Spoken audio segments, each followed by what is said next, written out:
আপনার মতো ডাইনি শাশুড়ি আমি জীবনে একটা দেখি নাই। আমি ডাইনি? হ্যাঁ, ঠিক ওরে আছে, আমার আল্লাহ, তো বিদেশে গেছে ঘরে ছুঁয়ে গেছে একটা বোম, একটা জ্বলন্ত বোম।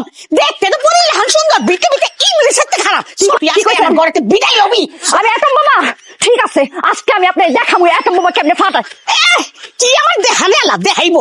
আমি সব দেখাবো অ্যাটম বোমা এমনে ফাটে, ও এমনে আমার ফাটে খোদা, অ্যাটম বোমা। সব বিনাশ করে হারাইলো, ধ্বংস করে হারাইলো। আরে এতদিন পরে আমি বিদেশ থেকে আইছি, আমার তো মনে হয় যে আমি ইউক্রেন না রাশিয়ায় ঢুকে পড়ছি। কি হয়েছে, কি কথা মানে? তোর বৌদি দিলে একটু কষ্ট হইতেছে। তোর মার বৌদি তোর আমি পেটে ঢুকছি, এক সপ্তাহ আমার লোকে। আরে এই যে দেখো দুয়ার যায় আম্মা, এই লড়াই কি লেগে লাগাইছো তোমরা আমারে কও? অহন কি তুমি আমার কোনো কথা বুঝবা? তোর মায়ে চোখের পানি নাকের পানি সব এক কইরা দিছে না, 10 মাসের ইতিহাসও টানছে, এখন আমার কোনো কথা বুঝবা না। আমি কি করছি তোমার লেগে? এতদিন পরে প্রবাসের খাটাখাটনি কইরা তারপর আমি বাড়িতে ঢুকছি, কি অবস্থা আমার? এইগুলো তোমার কোনো মাথা ব্যথা আছে? আমার মাথা ব্যথা থাকবো কেমনে? আমার তো মাথাই নাই, মাথা আছে তো তোমার মায়ের। আমার না বুঝা হয়ে গেছে এই বাড়ির বাপ আমার কপাল থেকে গেছে।